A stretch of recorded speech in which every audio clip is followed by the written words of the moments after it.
Assalamualaikum warahmatullahi wabarakatuh.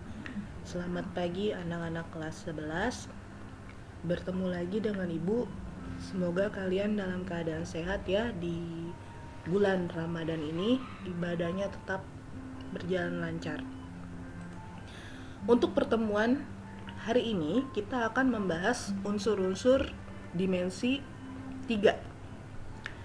Ada di modul kamu halaman 42. Nah, untuk lebih jelasnya silakan simak baik-baik video dari Ibu.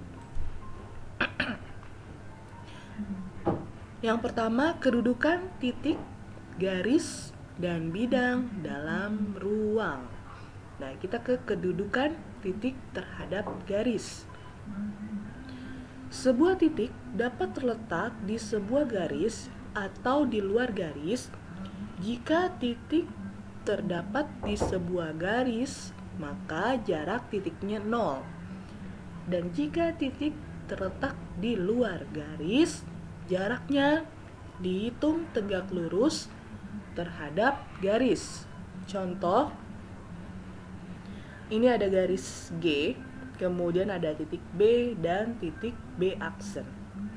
Di mana garis G dengan titik B aksen jaraknya 0 karena titik B aksen terletak di garis G. Sedangkan titik B terletak di luar garis G, maka jarak dihitung tegak lurus terhadap garis. Seperti ini ya. Kemudian sebuah titik terdapat terletak di sebuah bidang atau di luar bidang. Jika titik terdapat di sebuah bidang, maka jarak titiknya 0. Dan jika titik terletak di luar bidang, jaraknya dihitung tegak lurus terhadap bidang. Contohnya, ada bidang V, ya ini bidang V, kemudian ada titik P aksen dengan titik P.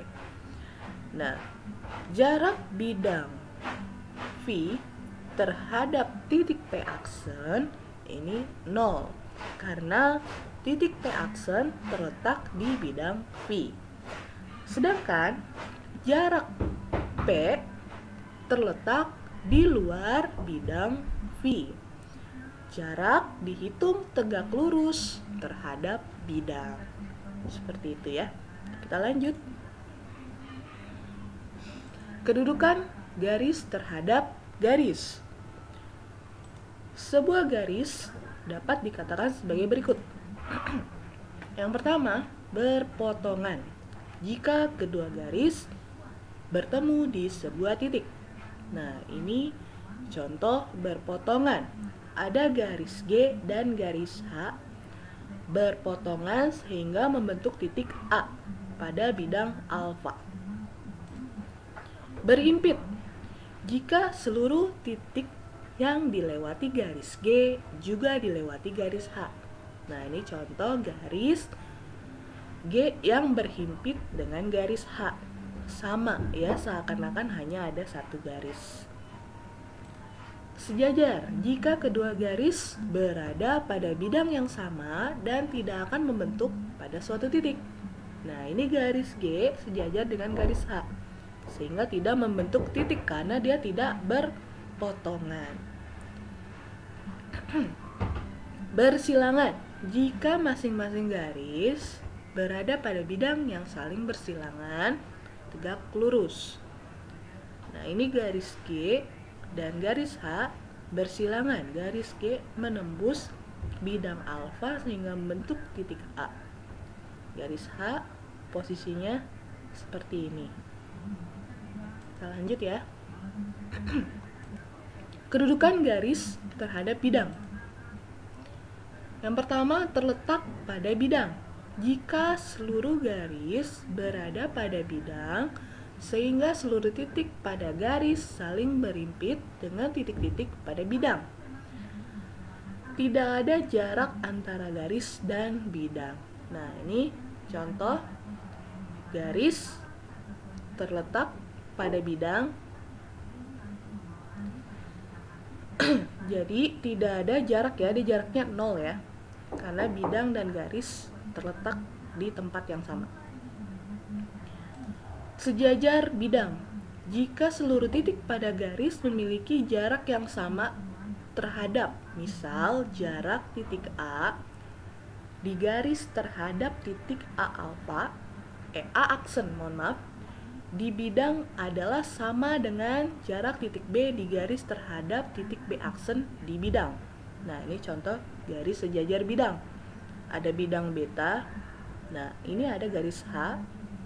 Ada titik A dan titik B. Nah, titik A dengan A aksen jaraknya sejajar atau sama dengan titik B dengan B aksen. Kemudian, memotong bidang. Jika garis dan bidang saling tegak lurus. Nah, ini ada bidang gamma. Kemudian ada garis yang menembus atau memotong bidang.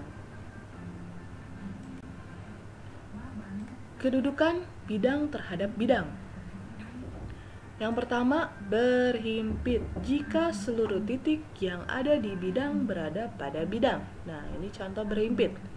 Ini sebenarnya ada dua bidang, ada bidang alfa dan bidang beta. Karena posisinya berhimpit, jadi seakan-akan terlihat hanya satu bidang. Sejajar. Jika seluruh titik pada kedua bidang berada pada jarak yang sama. Ada bidang alfa dan bidang beta, posisinya sejajar dengan jarak yang sama. Berpotongan. Jika kedua bidang bertemu di sebuah garis. Nah, ini contoh untuk bidang yang saling berpotongan sehingga dia bertemu di sebuah garis ini ya. Oke, sampai di sini. Bu harap kalian paham mengenai kedudukan titik, garis, dan bidang. Silakan kalian catat semua materi yang ada di sini. Nanti hasil catatannya dikirim ke LMS sekolah. Terima kasih. Ibu akhiri. Wassalamualaikum warahmatullahi wabarakatuh.